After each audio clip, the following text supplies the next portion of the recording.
ব্যতিক্রমী অলস ঘর, সে আবার কি? চলুন দেখে আসি। তাদের হাতে নেই কোনো কাজ, সারাদিন কাটে শুয়ে বসে, তাও আবার সেটি একটি ঘরে। সেখানে অলস ব্যক্তির সংখ্যা বেশি থাকায় নামকরণ করা হয়েছে অলস ঘর।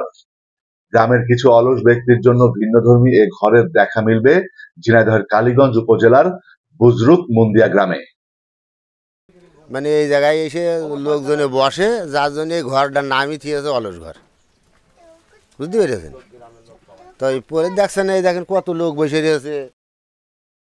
অলস ঘর নামটি দেখা মাত্রই হকচকিয়ে যাবে যে কেউ। নেই কাজ তো খই ভাজ, যেখানে ভোরের আলো ফুটতেই জড়ো হন গ্রামটির কিছু অলস ব্যক্তিরা। সকাল থেকে গভীর রাত পর্যন্ত তাদের সময় কাটে খোশ গল্প, ফেসবুকিং আর মোবাইল ফোনে কথা বলে।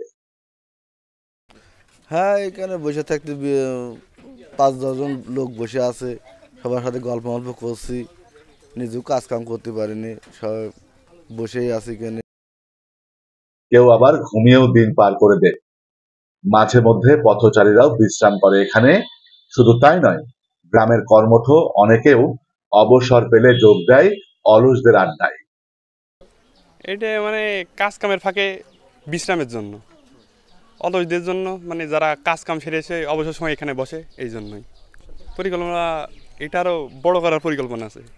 অলস ঘরের সাইনবোর্ডে দেখা গেছে অলসের প্রতীক হিসাবে একটি বিড়াল ও পরিশ্রমের প্রতীক হিসাবে একটি খরগোশের ছবি। সেখানে দেখা যাচ্ছে বিড়াল পেছন থেকে ডাকছে খরগোশকে। তার একটু উপরে লেখা একটি কর্ম নিরুৎসাহিত প্রতিষ্ঠান। এতে করে গ্রামের অনেকে বিরূপ মন্তব্য করেছেন।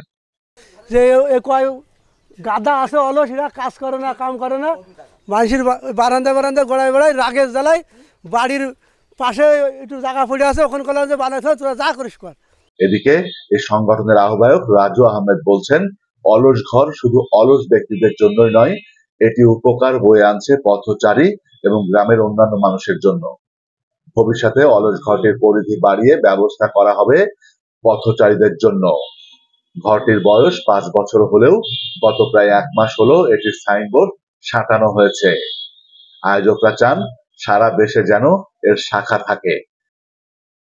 ফিউচার ভবিষ্যৎ পরিকল্পনা আছে আমার, যে এইটাই হলো যে আবেদন করা ইউনো স্যার বা ইউনিয়ন পরিষদ থেকে আমাদের এই অলস ঘর নামে সারা বাংলাদেশে যেই নিক আমাদের কাছ থেকে অনুমতি দিতে পারে, কিংবা শাখা খুলবে, অনুমতি নেবে, তারপরে শাখা খুলবে। এই একটা আমার ফিউচার পরিকল্পনা। এবং এখানে আরও সৌন্দর্য কিছু বসা ওঠার ব্যবস্থা হবে, চেয়ার, কিছু পানি, খাবারের পানি রাখার চিন্তা ভাবনা আছে ভবিষ্যতে।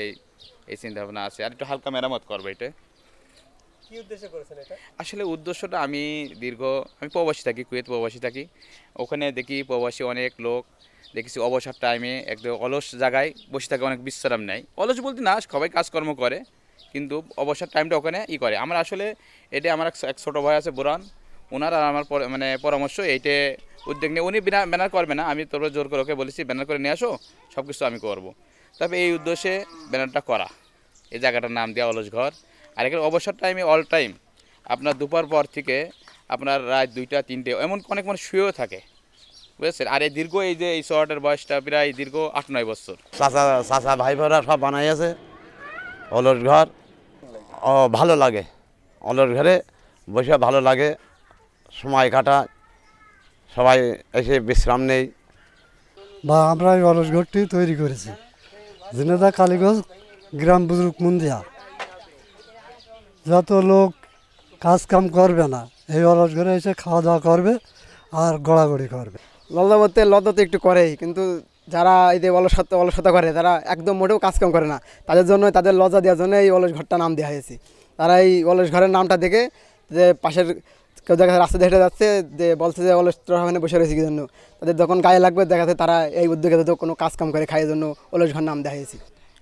এখানে এই শহরটা বয়স 5 বছর, এবং আমাদের ভাই মোহাম্মদ রাজু, সে কুয়েত থেকে এসে সে একদিন জায়গায় বসে ভাবলো যে এখানে তো সবাই বসেই থাকে, এই জন্যেই ঘরটার নাম কি দেওয়া যায়।